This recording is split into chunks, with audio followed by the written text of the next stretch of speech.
서울은 미국 카레비가 와도 못 뚫는다. 처음 그 말을 들었을 때 저는 웃었습니다. 무슨 도시 하나가 세계 최강 미군도 감당 못할 전장이란 말인가요? 그런데 그 말이 단순한 농담이 아니었다는 걸 저는 서울 한복판에서 뼈저리게 깨달았습니다. 혹시 요즘 이런 생각 해보신 적 있으신가요? 한국, 기술은 뛰어나지만 전쟁 상황에서 과연 저도 그랬습니다. 그리고 그 생각 하나로 한국을 과소평가한 대가를 치러야 했죠. 영상을 끝까지 보시면 저처럼 그 인식이 완전히 바뀌는 경험을 하실 겁니다. 좋아요와 구독, 댓글로 의견 남겨주시고요. 영상 마지막에 반전이 기다리고 있으니 꼭 놓치지 마세요. 안녕하세요. 저는 엘리자 스톤입니다. 영국 국적이고요. 나토 안보전략연구소에서 수석 군사 분석가로 일하고 있습니다. 솔직히 말하면 한국에 대해서는 그리 좋은 감정이 없었어요. 몇 년 전 한국과의 합동작전에서 크게 실패했거든요. 그때부터 한국은 과대평가된 나라라고 생각해왔죠. 런던의 차가운 11월 아침이었어요. 나토 본부 회의실에는 긴장감이 돌고 있었습니다. 의제는 단 하나, 한국의 시가전 능력에 대한 재평가였어요. 미국 측 대표가 먼저 의문을 제기했죠. 서울의 방어 체계가 정말 그렇게 강력한지 의심스럽다는 거였어요. 프랑스 대표도 같은 생각이었어요. 도시 하나가 그렇게 난공불락일 리 없다는 거죠. 저도 완전히 동감했습니다. 한국, 그냥 작은 반도 국가 아닌가요? 물론 경제는 발전했지만 군사적으로는 여전히 미국에 의존하는 나라라고 봤어요. 특히 서울 같은 대도시는 오히려 약점이 될 거라고 생각했죠. 인구 밀도가 높으니까 공격당하면 더 취약할 거 아니에요. 그런데 미국 군사자문단에서 나온 보고서를 보고 깜짝 놀랐어요. 서울은 세계 어디서도 유례없는 입체 전장이다라는 표현이 나왔거든요. 솔직히 과장된 것 같았지만 나토 회원국들이 진지하게 받아들이고 있었어요. 심지어 한국의 시가전 능력이 국제회의에서 논의될 정도라니 뭔가 이상했어요. 회의 분위기가 점점 심각해졌어요. 독일 대표는 한국의 지하 구조물에 대해 언급했고 이탈리아 대표는 민간인 대피 시스템에 대해 질문했어요. 캐나다 대표는 아예 한국의 예비군 체계가 위협적이라고 말했죠. 저는 속으로 웃었어요. 이 사람들이 한국을 너무 대단하게 생각하고 있다고 봤거든요. 그런데 정말 충격적인 자료가 나왔어요. 미군 정보부에서 작성한 극비 문서였는데 서울의 아파트 단지 하나가 연대급 전투력을 가진다는 내용이었어요. 말도 안 된다고 생각했죠. 아파트가 무슨 요새인가요? 하지만 회의실 분위기는 점점 진지해졌어요. 심지어 누군가는 한국 시민들 자체가 훈련된 병력 같다고 말했어요. 그때 충격적인 순간이 왔어요. 회의 마지막에 제게 임무가 떨어진 거예요. 직접 서울에 가서 한국의 방위 능력을 검토하라는 거였죠. 솔직히 내심 기대했어요. 이번 기회에 한국이 얼마나 과대평가되어 있는지 확실히 증명해보겠다고 생각했거든요. 비행기 티켓을 예약하면서도 의구심이 컸어요. 서울이 정말 그렇게 대단한 요새일까요? 고층 아파트와 지하철로 가득한 도시가 전략적 거점이 될 수 있을까요? 저는 회의적이었습니다. 아니, 확신했죠. 한국은 분명 허세를 부리고 있을 거라고요. 런던을 떠나기 전날 밤 창밖의 템스강을 바라보며 생각했어요. 한국 사람들은 분명 자신들의 능력을 과장하고 있을 거예요. 실제로 가보면 별것 아닐 거라고 확신했죠. 그때만 해도 몰랐어요. 제 모든 편견이 완전히 뒤바뀔 거라는 걸 말이에요. 인천공항에 도착한 순간부터 뭔가 달랐어요. 공항 자체가 하나의 거대한 요새 같았죠. 지하와 지상이 복잡하게 연결되어 있고 어디로 가야 할지 감이 안 왔어요. 런던 히드로 공항은 평면적이거든요. 그런데 인천공항은 입체적이었어요. 마치 거대한 미로 같았죠. 서울 시내로 들어가는 길에서 첫 번째 충격을 받았어요. 지하철역 입구가 도처에 있는 거예요. 하나, 둘이 아니라 정말 많았어요. 그리고 각 입구마다 복잡한 구조를 하고 있었죠. 저는 속으로 생각했어요. 이게 뭐가 대단한 건가? 그냥 지하철 많은 도시 아닌가? 하지만 호텔에 도착해서 방을 배정받고 창밖을 내다본 순간 정말 놀랐어요. 고층 아파트들이 끝없이 펼쳐져 있는 거예요. 그런데 이 아파트들이 그냥 주거용 건물이 아니었어요. 각각이 하나의 작은 성 같았죠. 발코니 구조, 계단 배치, 심지어 주차장까지 모든 게 전략적으로 설계된 것 같았어요. 첫날 밤 한국 측 담당자를 만났어요. 바로 그 유명한 박진우였죠. 예비역 특전사 장교 출신이면서 현재는 서울시 긴급대응 시스템 분석관으로 일하고 있다고 했어요. 첫인상은 평범했어요. 키도 그리 크지 않고 목소리도 조용했죠. 저는 속으로 실망했어요. 이런 사람이 한국의 방어 시스템을 담당한다고. 그런데 박진우가 저를 데리고 간 곳에서 두 번째 충격을 받았어요. 평범해 보이는 아파트 단지 지하였는데 거기에 엄청난 대피소가 있는 거예요. 단순한 대피소가 아니라 완전한 지하 도시였죠. 식료품 저장고, 의료시설, 심지어 통신시설까지 갖춰져 있었어요. 박진우가 설명해 줬어요. 서울의 모든 아파트 단지가 이런 구조를 가지고 있다는 거예요. 그리고 각 단지마다 예비군들이 배치되어 있고 유사시에는 즉시 방어 체계로 전환된다는 거였죠. 저는 믿을 수가 없었어요.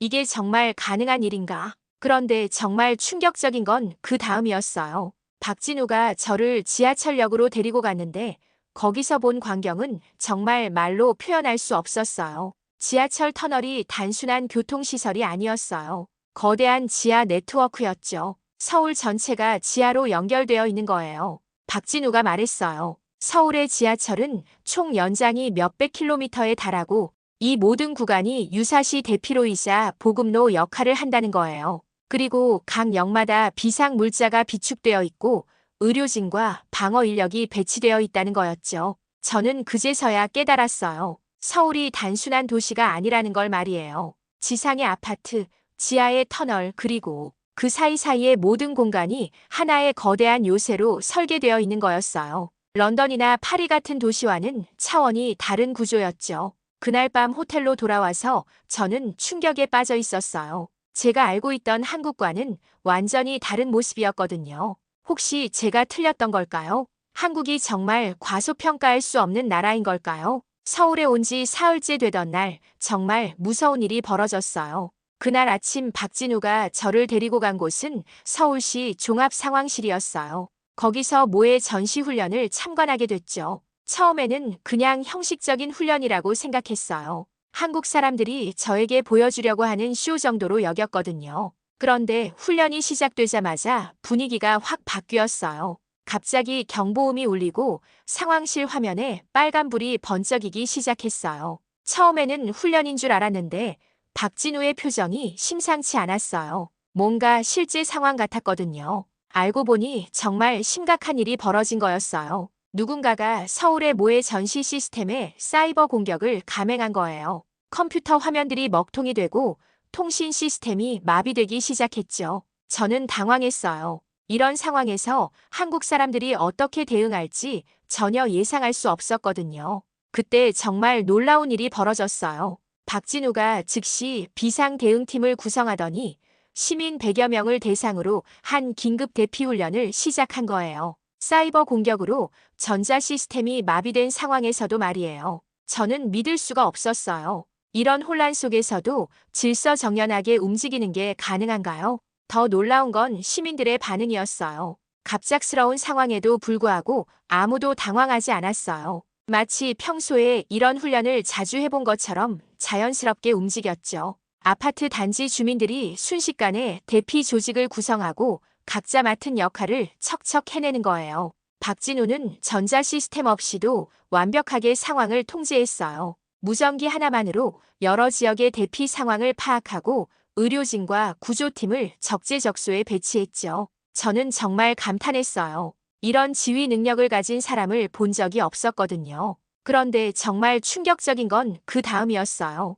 대피 훈련 과정에서 평범해 보이던 시민들이 완전히 다른 모습을 보여준 거예요. 마치 훈련받은 군인들 같았어요. 각자 맡은 구역을 책임지고 서로 협력해서 문제를 해결해 나가는 거였죠. 특히 인상적이었던 건 아파트 단지의 대응이었어요. 각 동마다 책임자가 있고 층별로 연락망이 구축되어 있었어요. 그리고 지하 대피소로 이동하는 과정도 완벽하게 조직화되어 있었죠. 저는 깨달았어요. 이게 바로 서울의 진짜 힘이구나 하고 말이에요. 훈련이 끝난 후 박진우가 저에게 설명해 줬어요. 서울의 모든 아파트 단지가 이런 식으로 운영된다는 거예요. 평상시에는 평범한 주거 공간이지만 유사시에는 즉시 방어 거점으로 전환되는 거죠. 그리고 각 단지마다 예비역 출신들이 살고 있어서 전문적인 지휘가 가능하다는 거였어요. 저는 그제서야 이해했어요. 왜 미군 정보부에서 서울의 아파트 단지를 연대급 전투력이라고 평가했는지 말이에요. 이건 단순한 주거 시설이 아니라 완벽한 방어 체계였거든요. 그리고 그 중심에는 박진우 같은 전문가들이 있었던 거예요. 그날 밤 호텔에서 저는 깊은 생각에 빠졌어요. 제가 한국에 대해 가지고 있던 편견이 얼마나 잘못된 것인지 깨달았거든요. 서울은 제가 생각했던 것보다 훨씬 더 강력하고 체계적인 도시였어요. 서울에 온 지 일주일째 되던 날 정말 충격적인 사실을 알게 됐어요. 그동안 저와 함께 다니며 한국 시스템을 안내해주던 마르코라는 사람이 사실은 러시아 정보기관 출신 스파이였던 거예요. 처음에는 나토 측 인사라고 소개받았거든요. 그런데 알고 보니 완전히 가짜였어요. 그날 아침 박진우가 급하게 저를 찾아왔어요. 표정이 심상치 않았죠. 마르코가 어젯밤 서울 도심에서 이상한 행동을 했다는 정보를 입수했다는 거예요. CCTV 분석 결과 마르코가 여러 지하철역과 아파트 단지 주변을 돌아다니며 사진을 찍고 있었다는 거였어요.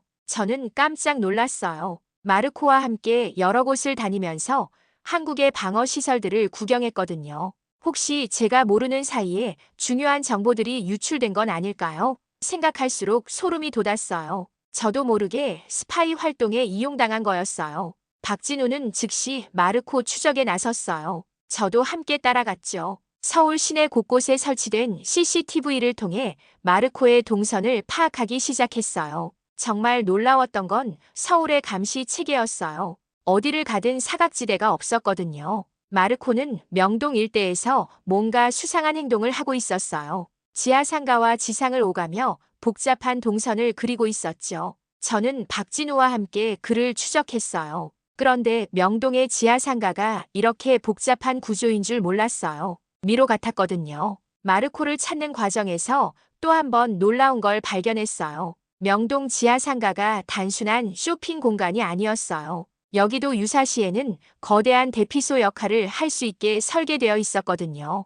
비상구, 환기시설, 심지어 의료시설까지 모든 게 갖춰져 있었어요. 드디어 마르코를 발견했어요. 그는 지하상가 한 구석에서 노트북을 펼쳐놓고 뭔가 작업을 하고 있었죠. 박진우가 조심스럽게 접근했어요. 그런데 마르코가 저희를 발견하고는 갑자기 뛰기 시작했어요. 지하상가 안에서 추격전이 벌어진 거예요. 정말 놀라운 일이 벌어졌어요. 마르코가 도망치려 하자 지하상가 곳곳에서 시민들이 나타나기 시작한 거예요. 평범해 보이던 상인들과 쇼핑객들이 마르코의 도주로를 차단하기 시작했죠. 마치 미리 계획된 것처럼 자연스럽게 말이에요. 박진우가 저에게 설명해줬어요. 서울 시민들 중 상당수가 예비군 출신이라는 거예요. 그리고 이런 상황에서는 자연스럽게 협력 체계가 작동한다는 거였죠. 정말 신기했어요.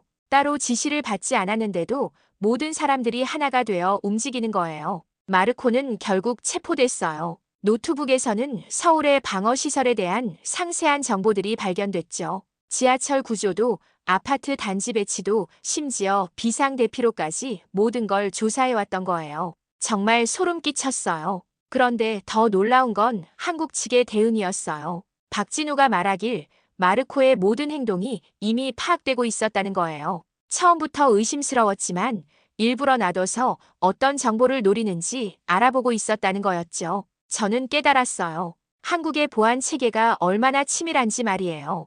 외국 스파이조차 무력화시킬 수 있는 시스템을 갖추고 있었거든요. 그리고 그 중심에는 박진우 같은 전문가들과 훈련된 시민들이 있었던 거예요. 서울이 정말 함락되지 않는 도시라는 걸 실감했어요. 마르코 사건이 해결된 후 저는 박진우에 대해 더 자세히 알고 싶어졌어요. 그동안 그가 단순한 공무원인 줄 알았는데 알고 보니 정말 대단한 경력을 가진 사람이었거든요. 박진우는 특전사에서 20년 동안 복무했고 해외 파병도 여러 번 다녀왔다고 했어요. 특히 놀라웠던 건 그의 해외 경험이었어요. 아프가니스탄, 이라크, 레바논까지 세계 곳곳의 위험한 지역에서 작전을 수행했다는 거예요. 그런데도 그렇게 조용하고 겸손한 모습을 유지하고 있었죠. 영국이나 미국 군인들과는 완전히 다른 태도였어요. 박진우가 저를 자신의 집으로 초대했어요. 평범한 아파트였는데 거기서 또 한 번 놀랐어요.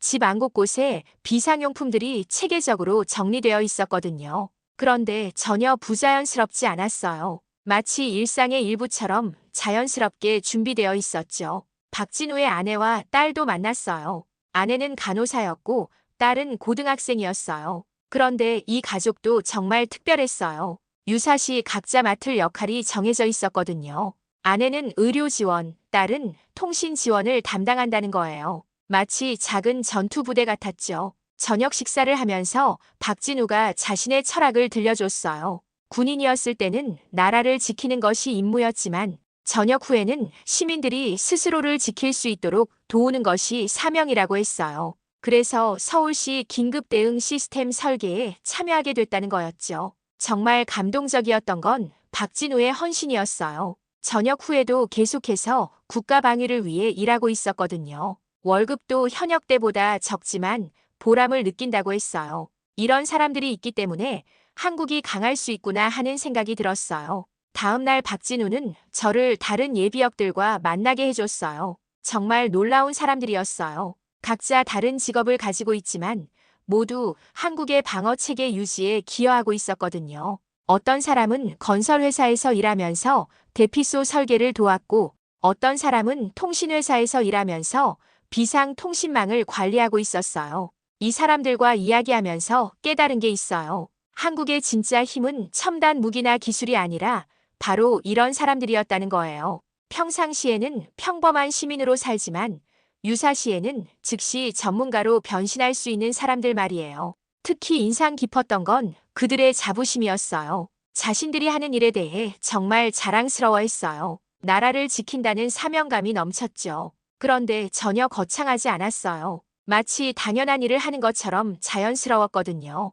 저는 그제서야 이해했어요. 왜 서울이 그렇게 강력한 방어 도시인지 말이에요. 시설이나 장비도 중요하지만 결국 사람이 핵심이었거든요. 박진우 같은 전문가들과 헌신적인 시민들이 있기 때문에 가능한 일이었어요. 그날 밤 호텔에서 저는 깊은 감동을 느꼈어요. 한국인들의 애국심과 헌신 정신이 정말 대단했거든요. 개인의 이익보다 공동체의 안전을 우선시하는 문화가 뿌리 깊게 자리 잡고 있었어요. 저는 마침내 깨달았어요. 한국이 과대평가된 나라가 아니라 오히려 과소평가된 나라였다는 걸 말이에요. 진짜 한국의 힘을 보려면 무기나 기술이 아니라 사람을 봐야 한다는 걸 알게 됐어요. 박진우와 같은 사람들이 있는 한 서울은 정말 함락되지 않을 거라는 확신이 들었어요. 서울에 온 지 2주가 지나면서 저는 점점 혼란스러워졌어요. 제가 그동안 가지고 있던 한국에 대한 생각들이 하나씩 무너지고 있었거든요. 특히 몇 년 전 한국과의 합동작전 실패에 대해서도 다시 생각해보게 됐어요. 혹시 그때 실패가 한국 때문이 아니라 제가 한국을 제대로 이해하지 못했기 때문은 아니었을까요? 그날 저녁 박진우와 한강변을 걸으면서 이야기를 나눴어요. 저는 용기를 내서 몇 년 전 작전 실패에 대해 털어놨어요. 당시 저는 한국 부대가 명령을 제대로 따르지 않는다고 생각했거든요. 하지만 지금 생각해보니 제가 한국의 작전 방식을 이해하지 못했던 것 같았어요. 박진우가 조용히 말했어요. 한국군은 서양식 명령 체계와는 다른 방식으로 움직인다는 거예요. 상황 판단을 중시하고 현장에서의 융통성을 발휘하는 걸 더 중요하게 생각한다는 거였죠. 당시 한국 부대가 명령을 무시한 게 아니라 더 나은 방법을 찾아서 실행했을 가능성이 높다는 거예요. 정말 충격적이었어요. 제가 그동안 한국을 오해하고 있었다는 걸 깨달았거든요. 한국 사람들이 말을 안 듣는 게 아니라 상황에 맞게 창의적으로 대응하는 거였어요. 이런 능력이 있기 때문에 서울 같은 복잡한 도시를 효과적으로 방어할 수 있는 거였죠. 박진우는 한국의 방어 철학에 대해서도 설명해 줬어요. 서양식 방어는 적을 막아내는 것에 초점을 맞추지만 한국식 방어는 적을 혼란시키고 무력화시키는 것에 중점을 둔다는 거예요. 서울의 복잡한 구조도 바로 이런 철학에서 나온 거라고 했어요. 저는 점점 이해하게 됐어요. 왜 미군 정보부에서 서울을 21세기 방어전의 표준이라고 평가했는지 말이에요. 기존의 서양식 군사 이론으로는 설명할 수 없는 새로운 개념이었거든요. 도시 전체가 하나의 거대한 무기이자 방패 역할을 하는 거였어요. 특히 놀라웠던 건 한국 사람들의 적응력이었어요. 어떤 상황에서도 즉석에서 해결책을 찾아내는 능력이 뛰어났거든요. 마르코 사건 때도 그랬잖아요. 미리 계획된 게 아닌데도 모든 사람들이 자연스럽게 협력해서 문제를 해결했어요. 박진우가 말하길 이런 능력은 한국의 역사에서 나온 거라고 했어요. 오랫동안 외침을 받으면서 살아남기 위해 발달시킨 생존 본능이라는 거였죠. 그래서 한국 사람들은 위기 상황에서 더욱 단결하고 창의적인 해결책을 찾아낸다는 거예요. 저는 서서히 인정하게 됐어요. 제가 한국에 대해 가지고 있던 편견들이 얼마나 잘못된 것인지 말이에요. 한국은 과대평가된 나라가 아니라 오히려 전 세계가 주목해야 할 나라였어요. 특히 도시 방어 분야에서는 다른 나라들이 배워야 할 점이 많았죠. 그날 밤 한강변에서 서울의 야경을 바라보면서 저는 깊은 감동을 받았어요. 저 수많은 불빛 하나하나가 모두 방어 거점이라고 생각하니 정말 장관이었어요.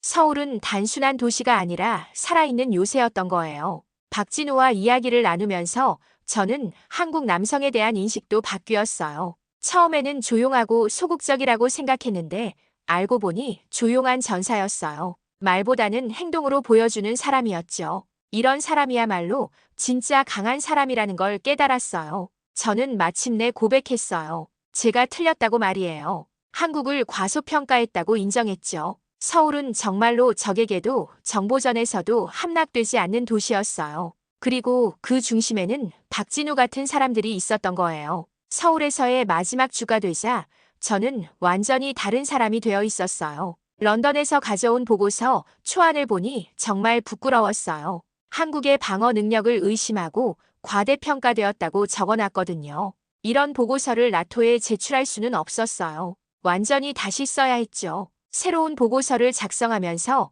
저는 놀라운 사실들을 하나씩 정리했어요. 서울의 시가전 체계는 나토에 참고 모델로 삼을 만하다는 결론에 도달했어요. 아니, 참고가 아니라 표준으로 삼아야 한다고 생각했죠. 이런 완벽한 도시 방어 시스템은 세계 어디에도 없었거든요. 특히 강조하고 싶었던 건 한국의 민관군 협력 체계였어요. 평상시에는 평범한 시민들이지만 유사시에는 즉시 전문 인력으로 변신하는 시스템이 정말 놀라웠어요. 박진우 같은 전문가들이 각 지역에 배치되어 있고 이들이 시민들과 완벽하게 협력하는 모습은 감동적이기까지 했어요. 보고서를 쓰면서 저는 개인적인 감정도 정리해야 했어요. 박진우에 대한 마음 말이에요. 처음에는 단순히 업무상 만나는 사람이라고 생각했는데 시간이 지날수록 그에게 끌리는 제 자신을 발견했거든요. 그의 조용한 카리스마와 헌신적인 모습이 정말 매력적이었어요.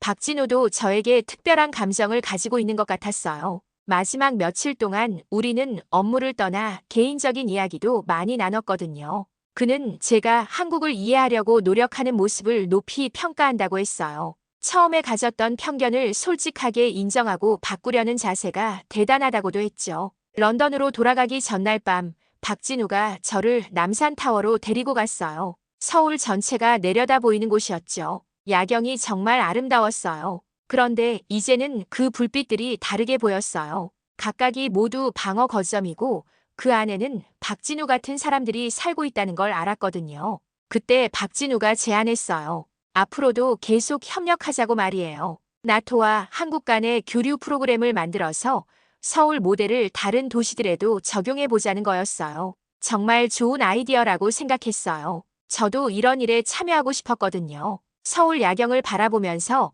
저는 깊은 감동을 받았어요. 이 도시가 얼마나 특별한 곳인지 새삼 깨달았거든요. 단순히 방어시설이 뛰어난 게 아니라 사람들의 마음이 하나로 뭉쳐있는 도시였어요. 그래서 더욱 강할 수 있었던 거죠. 박진우와 함께 미래 계획을 세우면서 저는 설레었어요. 런던으로 돌아가지만 이제 끝이 아니라 새로운 시작이라는 생각이 들었거든요. 한국과 영국 사이에 새로운 협력 관계를 만들어가는 일에 제가 중심 역할을 할 수 있을 것 같았어요. 그날 밤 호텔에서 마지막 보고서를 완성했어요. 결론 부분에 이렇게 썼어요. 서울은 21세기 도시 방어의 새로운 패러다임을 제시하고 있다. 나토 회원국들은 서울 모델을 적극적으로 연구하고 도입해야 한다. 이런 보고서를 쓰게 될 줄 몰랐어요. 개인적인 소감도 적었어요. 한국인들의 조용한 힘과 헌신 정신을 직접 경험했다. 특히 박진우 같은 전문가들의 노력 덕분에 서울이 세계 최고 수준의 방어 도시가 될 수 있었다. 그는 정말 조용한 전사였어요. 마지막 밤을 보내면서 저는 한국에 대한 제 마음이 완전히 바뀌었다는 걸 실감했어요. 이제 한국은 배워야 할 나라였고 존경해야 할 나라였어요. 그리고 박진우는 제 인생에서 특별한 사람이 되어 있었죠. 런던으로 돌아온 지 한 달 후 나토 본부에서 제 보고서 발표가 있었어요. 회의실에는 처음 한국 파견을 결정했던 그 사람들이 모여 있었죠. 하지만 이번에는 분위기가 완전히 달랐어요. 제가 가져온 내용이 그들의 예상을 뒤엎는 것이었거든요. 프레젠테이션을 시작하면서 저는 떨렸어요. 몇 달 전까지만 해도 한국을 과대평가된 나라라고 생각했던 제가 이제는 정반대 주장을 하게 됐으니까요. 하지만 확신이 있었어요. 제가 직접 보고 경험한 것들이었거든요. 첫 번째 슬라이드부터 회의실이 조용해졌어요. 서울은 나토의 도시전 대응 전략의 교과서다라는 제목을 보고 모두들 놀란 표정이었죠. 미국 대표가 의아한 눈빛으로 저를 바라봤어요. 분명 몇 달 전에는 한국에 회의적이었던 제가 이런 발표를 하고 있으니까요. 서울의 입체적 방어 구조에 대해 설명할 때 정말 신났어요. 지하철 네트워크, 아파트 단지 방어 체계, 민관군 협력 시스템까지 하나하나 자세히 설명했죠. 회의실에 있던 사람들의 표정이 점점 진지해졌어요. 이런 시스템이 실제로 존재한다는 게 믿어지지 않는다는 듯이요. 가장 충격적이었던 부분은 마르코 사건에 대한 설명이었어요. 러시아 스파이가 서울에서 활동했지만 결국 무력화됐다는 내용이었죠. 한국의 보안 체계가 얼마나 치밀한지 보여주는 사례였어요. 회의실이 완전히 조용해졌어요. 발표 마지막에 저는 개인적인 경험도 나눴어요. 박진우라는 한국인 전문가와의 만남에 대해서요. 그가 어떻게 전역 후에도 국가를 위해 헌신하고 있는지, 그런 사람들이 있기 때문에 서울이 강할 수 있다는 점을 설명했어요. 회의가 끝난 후 반응이 폭발적이었어요. 나토 사무총장이 직접 제게 와서 축하한다고 했어요. 이런 보고서는 처음 본다면서 한국과의 협력을 확대해야겠다고 말했죠. 정말 뿌듯했어요. 가장 기뻤던 건 후속 조치였어요. 나토에서 공식적으로 서울 모델이라는 이름으로 한국의 도시 방어 체계를 연구하기로 결정한 거예요. 그리고 제가 그 프로젝트의 책임자로 임명됐죠. 박진우와 계속 협력할 수 있게 된 거예요. 한 달 후 박진우가 런던을 방문했어요. 나토 초청으로 온 거였죠. 히드로 공항에서 그를 다시 만났을 때 정말 반가웠어요. 이제는 동료이자 특별한 사람으로서 만나는 거였거든요. 박진우와 함께 런던 곳곳을 돌아다니면서 서울 모델을 어떻게 적용할지 논의했어요. 템스 강변을 걸으며 미래 계획을 세우는 모습이 마치 꿈 같았어요. 몇 달 전만 해도 상상할 수 없었던 일이었거든요. 마르코는 결국 러시아로 송환됐고 한국의 방어 체계는 완전히 보호됐어요. 오히려 더욱 강화됐다고 하더라고요. 이제 전 세계가 한국을 배우려고 하고 있어요. 서울은 오늘도 전쟁을 준비하는 도시가 아니라 전쟁을 끝내는 도시로 우뚝 서 있었어요. 여러분 어떠셨나요? 편견이 얼마나 무서운 건지, 그리고 진실을 직접 확인하는 게 얼마나 중요한지 느끼셨을 거예요. 우리나라 대한민국이 정말 자랑스럽지 않나요? 오늘 이야기가 재미있으셨다면 구독 버튼 꾹 눌러주시고요. 좋아요도 꼭 부탁드려요. 댓글로는 여러분이 생각하는 우리나라의 자랑스러운 점들을 적어주세요. 다음에는 또 어떤 흥미진진한 이야기로 찾아올까요? 시청해주신 모든 분들께 진심으로 감사드려요. 다음 영상에서 또 만나요.